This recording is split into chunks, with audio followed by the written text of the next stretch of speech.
Hi everyone, so today I thought I'd show you how to cook the perfect steak and how you want it.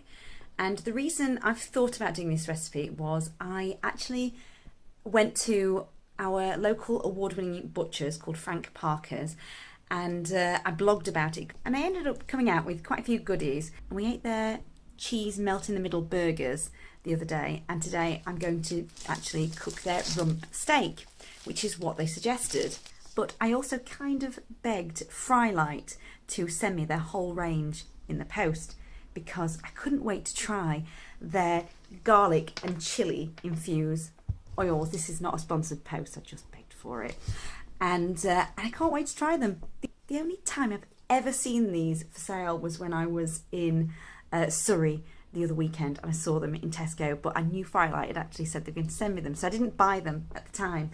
I've already tried them and I really like them, but I really want to try it in other recipes. So not only are we going to cook the steak, I'm going to test these with a few other combinations. So I'm going to show you my favourite ultimate cheese mash, and we're going to make it a garlic and cheese mash. I'm also going to do my own homemade garlic baguette and just slice it. They're just mini ones. I just want to see what it's like because I really think these flavours are best with blander foods that are going to take the flavours well. And finally, we're going to cook the steaks by massaging each of the oils. I'm going to do one chili and one garlic. I'm really excited, can you tell? And because this is a Frank Parker meat, I'm going to follow their website and I'll explain their methods. I'll leave all the links below. You can actually order Frank Parker meats online, but I don't know how far they will post. I don't know how it works. I just know they're in Nuneaton. So I hope this post is really useful and I hope you love our absolute favourite mash. So the very first thing you need to do according to the website is leave the steaks on one side out of the fridge for 15 minutes. I want to get cracking with the mash, and I've got roughly 500 grams of peeled and chopped potatoes in here. They're red potatoes. To be honest, I'd never weigh my potatoes. I just do it by sight. So I've put a pinch of salt in there, there's boiling water, and I'm just going to boil those for about 20 minutes until they're cooked. Now I really want to try the lengths of garlic oil. I can't remember ever doing my own garlic bread like this. I probably have, but I've never done this before, so this is just an experiment, just to test to see what it's like. So I'm going to slice as if it is a garlic baguette. You always get that end, don't you? That's just too dry. So I'm going to do it on an angle, not totally go the way through. This wasn't my idea, it's actually a suggestion at the back, so I really wanted to test it out. So when I saw these cheap, I thought I'm getting these.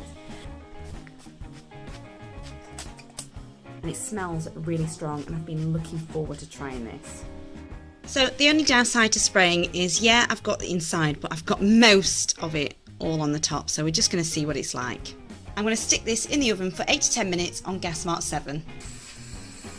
So while the garlic bread is cooking, we're now going to massage our oils into the meats. I'm going to go for the one with absolutely no fat on the edges so I can differentiate the two, and I'm going to use chili. So I'm going to spray liberally. And then on goes the garlic. So I'm now just massaging it into the meat. Now, depending on how you prefer to have your meat, if you want rare, medium rare or medium, you need to sear both ends and then fry, but obviously different lengths of time. So depending on how you actually prefer your meat, just follow the guide that I'll pop up on the screen in a sec. So we've chosen medium to well done, so it's going to take 5 minutes on each side without searing. So now the meat's cooked, I'm going to leave it to rest for a bit and focus on doing the mash. And we're now going to add 80 grams of lower mature cheddar cheese, a tablespoon of low-fat margarine, half a teaspoon of mustard, half a teaspoon of salt, and then some black pepper. Oh, and I nearly forgot my secret ingredient, an egg.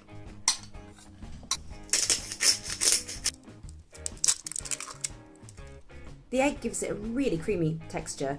And I have to suggest though, if you do mash and you start serving up, rinse your pan out straight away because it stiffens like crazy and you've got to soak it for quite a while.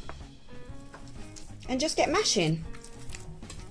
If you want to add a dash of milk, feel free, but I really don't think this needs it. Now finally, I really want to try a garlic infused and cheddar mash, so we're going to try our Frylight. I think that's probably enough sprays, and I'm just going to stir it in again. And I've now had a taste, and I can just taste that hint of garlic coming through. So I'm really, really pleased with that. And this will taste so much better than any sort of ordinary mashed potato. And the garlic bread is done, and we're going to spray it again with garlic Frylight as it suggests on the back to enhance the flavour. God, I'm going to stink tonight. It is crispy, but I feel like it should have some margarine. But it certainly is quite a good match for a lower fat alternative. It definitely benefits from the second spraying. I have to say, if you wanted to make this even more healthy, I'd much rather find a wholemeal one, because this is not. And I don't generally eat white breads. I'm going to do a taste test. So that is medium to well done. Wow. That is possibly the nicest steak I've ever tasted. It was so tender, it wasn't tough and chewy, lean. I could just taste a little bit of a hint of garlic. And this is actually my fiance's, and he wouldn't want too much. So I'm going to test the chilli next. Don't worry, you can have some of mine. Oh, and you can put whatever sauce you want on it, but we've just gone for a steak Diane and a barbecue sauce because that's what they had, and we want to sample their range. So now for the chilli. You can totally taste chilli. It's not too intense, it's just perfect. So if you do get a chance to grab one of these, grab it while you can, give it a go. I think you'll love it if you love garlic or chilli. But I have to say, my favourite is the garlic by far. I think I could do so much more with this. I do like chilli and pastas and things, but I think this is my favourite. So let me know if you've tried them, what you think, and I'll leave links below if you want to try and find them if you struggled like I did, because I couldn't find them anywhere. And let me know if you love this type of video, give it a thumbs up and subscribe, and I'll see you in my next one. Thanks for watching, bye!